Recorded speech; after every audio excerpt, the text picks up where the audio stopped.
Okay, welcome to Shri Gautam news ప్రేక్షకులకు నమస్కారం. ఈనాటి విద్యావార్తలకి స్వాగతం. ఈరోజు విద్యావార్తల గురించి మనం మాట్లాడితే పాఠశాల విద్యలో 4 రకాల బడులు, ప్రాథమికోన్నత పాఠశాలలు, హై స్కూల్ ప్లస్లు రద్దు. వచ్చే విద్యా సంవత్సరం నుంచి మార్పులు జరగబోతున్నాయి. ఉపాధ్యాయ సంఘాల నేతలతో మంత్రి లోకేష్ నిర్వహించిన సమావేశంలో ఈ ప్రతిపాదనలు చేశారు. సరే, నిర్ణయాల్లో పొరపాట్లు జరిగితే వెనక్కి తీసుకుంటాం, కలిసికట్టుగా విద్యా వ్యవస్థను బలోపేతం చేద్దాం. ఉపాధ్యాయ సంఘాల నాయకులతో మంత్రి నారా లోకేష్ నిన్న చర్చించడం జరిగింది. గత వైసీపీ ప్రభుత్వ కాలంలో బడులు నిర్వీర్యమైపోయాయని, విద్యా వ్యవస్థ కుంటుపడిపోయిందని, విద్యా వ్యవస్థ సక్రమంగా జరగట్లేదని చెప్పి వచ్చినటువంటి వార్తలు కథనాలు మనం చూసాం. మరి ఇప్పుడున్నటువంటి పరిస్థితుల ప్రకారం ఉపాధ్యాయ సంఘాలతో మాట్లాడి వాళ్ళకి కావాల్సినటువంటి అంశాల మీద చర్చలు జరిపి వాళ్ళ మీద పడుతున్నటువంటి భారాలను తగ్గించి యాప్లు లాంటివి మొత్తానికి విద్యారంగంలో విప్లవాత్మకమైనటువంటి మార్పులు తీసుకురావాలనే ఉద్దేశంతో రకరకాల కార్యక్రమాలు ఈ సంవత్సరం అయితే జరుగుతూ ఉన్నాయి, మనం చూస్తూనే ఉన్నాం. ఆ తర్వాత మనం చూస్తే బడి మారుతోంది. ఇకపై 5 రకాలుగా పాఠశాలలు. ప్రాథమికోన్నత పాఠశాలలకు సెలవు, బేసిక్ ప్రైమరీలో ప్రీ ప్రైమరీతో 1, 2తో పాటు 1 నుంచి 5 వరకు క్లాసులు. విద్యార్థుల సంఖ్య ఆధారంగా టీచర్లు. కొత్తగా మోడల్ ప్రైమరీ పాఠశాలలు. ప్రతి తరగతికి తప్పనిసరిగా ఒక టీచరు. హై స్కూల్ ప్లస్ స్కూళ్లకు ప్రత్యామ్నాయాల కోసం అన్వేషణ. ప్రాథమిక పాఠశాలలకు అంగన్వాడీల అనుసంధానం. పాఠశాల విద్యాశాఖ ప్రతిపాదనలు. పాఠశాలల పునర్వ్యవస్థీకరణకు కూటమి ప్రభుత్వం శ్రీకారం చుట్టింది. ప్రస్తుతం రాష్ట్రంలో 6 రకాల బడులు ఉండగా వాటి స్థానంలో 5 రకాల పాఠశాలలు తీసుకొచ్చేలాగా ప్రయత్నం జరుగుతోంది. విద్యాశాఖ ఈ మేరకు ప్రతిపాదనలు చేసింది. దీంట్లో భాగంగా ప్రాథమికోన్నత పాఠశాలల విధానాన్ని తొలగించింది. అలాగే ఫలితాలు దారుణంగా ఉంటున్న హై స్కూల్ ప్లస్ల స్థానంలో ప్రత్యామ్నాయాలను అన్వేషిస్తోంది. తాజా ప్రతిపాదనలో వీటి గురించి పాఠశాల విద్యాశాఖ ప్రస్తావించలేదు. ఇకపోతే అత్యంత వివాదాస్పదమైనటువంటి జీవో 117 గురించి మాట్లాడితే, పాఠశాలల నిర్మాణము, టీచర్ల కేటాయింపుపై గత ప్రభుత్వం తెచ్చిన జీవో 117 అత్యంత వివాదాస్పదమైంది. ప్రాథమిక పాఠశాలలోని 3, 4, 5 తరగతులను సమీపంలోని ప్రాథమికోన్నత పాఠశాలలో విలీనం చేయకుండా, అంటే గతంలో విలీనం చేయడంతో ఏకోపాధ్యాయ పాఠశాలల సంఖ్య భారీగా పెరిగింది కాబట్టి ఇప్పుడు వాటిని అలా మారుస్తున్నారు. 4731 ప్రాథమిక పాఠశాలలోని 3, 4, 5 తరగతులను 3340 ప్రాథమికోన్నత ఉన్నత పాఠశాలలు తరలించారు. అది పరిస్థితి. 16 నుంచి ఎస్జిటిలకు ఎల్ఎఫ్ఎల్ రెసిడెన్షియల్ శిక్షణ. పాఠశాలల్లో ఫలితాల సాధనే లక్ష్యంగా సంస్కరణలు. నిర్ణయాల్లో పొరపాట్లు జరిగితే వెనక్కి తీసుకుంటాం, కలిసికట్టుగా విద్యా వ్యవస్థను బలోపేతం చేద్దాం. ఉపాధ్యాయ సంఘాల నాయకులతో మంత్రి నారా లోకేష్ నిన్న చర్చించడం జరిగింది. 16 నుంచి ఎస్సీ వర్గీకరణ కమిషన్ పర్యటన. 100% అక్షరాస్యత, అలాగే నిరుద్యోగ రేటు తగ్గించాలి, పాఠశాల స్థాయిలోనే వృత్తి విద్యలు ఉండాలి అని చెప్పి స్వర్ణాంధ్ర అనే ఒక ఇది మీద డాక్యుమెంట్లో కొన్ని లక్ష్యాలను నిర్దేశించుకోవడం జరిగింది. స్వర్ణాంధ్ర 2047 అనే ఒక కార్యక్రమంలో భాగంగా చాలా వాటికి ప్లాన్ చేయడం జరిగింది. అందులోనే ఈ అక్షరాస్యత 100% సాధించాలి అనేది ఒక పెద్ద లక్ష్యంగా పెట్టుకున్నట్టు కనిపిస్తోంది. అలాగే దానికి అనుగుణంగా 6వ తరగతి నుంచే వృత్తి విద్యా కోర్సులను కూడా ప్రవేశపెడుతున్నట్లు తెలుస్తోంది. ఉత్తీర్ణత పెరిగేలాగా ఇంటర్ పరీక్షల విధానం. 1, 2 మార్కుల ప్రశ్నలకు 50% వెయిటేజీ.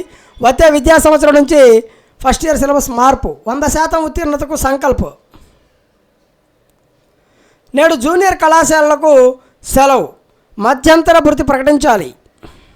ఇగ్నో దరఖాస్తుల ఆహ్వానం. ఇందిరాగాంధీ జాతీయ సార్వత్రిక విశ్వవిద్యాలయంలో జనవరి 2025 నుంచి ప్రారంభమయ్యే విద్యా సంవత్సరానికి ఆన్లైన్ ద్వారా డిగ్రీ ఆనర్స్, పీజీ డిప్లొమా సర్టిఫికేట్ల కోర్సులకు దరఖాస్తులను ఆహ్వానిస్తున్నట్లు విజయవాడ ప్రాంతీయ కేంద్రం senior regional director DR Sharma శుక్రవారం ఒక ప్రకటనలో తెలిపారు. పోషణ్ 2.0 పథకానికి 169 కోట్ల విడుదల. అభ్యసన సామర్థ్యాల మదింపు. ఉమ్మడి కృష్ణా జిల్లాలో రేపటి నుంచి అసర్ సర్వే. ఎంపికైన డైట్ విద్యార్థులకు కొనసాగుతున్న శిక్షణ. స్టార్ రేటింగ్స్పై అధ్యయనం చేయాలి. స్టడీ అవర్స్ నిర్వహించకపోవడంపై డిఈఓ సీరియస్. జీతం కొంత, భారమేమో మోయలేనంత. ఎంటీఎస్ ఉపాధ్యాయుల ఆవేదన. తమకు కూడా అన్ని సదుపాయాలు కల్పించాలని వేడుకోలు. విద్యార్థినులతో మాట్లాడుతున్న CM Chandrababu, all the best, పరీక్షలు బాగా రాయండి అని చెప్పి విద్యార్థులతో సీఎం, డిప్యూటీ సీఎం. ఎంఈఓలు హెచ్ఎంలకు షోకాజ్ నోటీసులు. గిరిజన అవుట్సోర్సింగ్ టీచర్ రాష్ట్ర కమిటీ ఎన్నిక. స్టడీ మెటీరియల్ లేదు, అల్పాహారం అందదు. 18 లోపు నకలను అందజేయాలి. విజ్ఞాన్ మంథన్ రాష్ట్ర స్థాయి శిబిరం రేపు. ఉచిత అవగాహన సదస్సు 15వ తేదీన.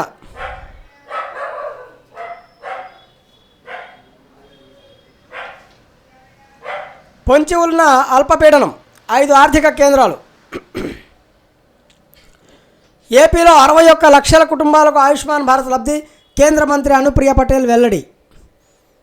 నాయకత్వంలో మాస్టర్లుగా సమగ్ర శిక్ష ఆధ్వర్యంలో పాఠశాల నాయకత్వంపై శిక్షణ. ఉమ్మడి పశ్చిమ గోదావరి నుంచి 198 మంది హెచ్ఎంలకు శిక్షణ. నేటితో మొదటి బ్యాచ్కు తరగతులు పూర్తి. ఏపీలో 270 ఔషధి కేంద్రాలు. ఏపీలో సంతాన సాఫల్యత రేటు 1.7. ఏపీలో 3 యునానీ కాలేజీలు. అవసరమైన అవయవానికే మందు, ఔషధాన్ని తీసుకెళ్లే సూక్ష్మ కణాలు అభివృద్ధి చేసిన స్విట్జర్లాండ్ శాస్త్రవేత్తలు. తెల్లవారుజామున గుండెపోటు, ఆ ప్రోటీన్తోనే చేటు. వేకువలో స్ట్రెస్ హార్మోన్ల విడుదల, వాటి వల్ల రక్తం చిక్కబడి నాళాల్లో బ్లాక్లు వస్తున్నాయి. రక్తం కరగకుండా అడ్డుపడుతున్నటువంటి PA1 ప్రోటీన్ హార్ట్ అటాక్స్పై తాజా అధ్యయనంలో వెల్లడి. సోమవారాల్లోనూ ఎక్కువ గుండెపాటు సంఘటనలు, అలాగే పని ఒత్తిడి వల్ల అంటున్నటువంటి పరిశోధకులు.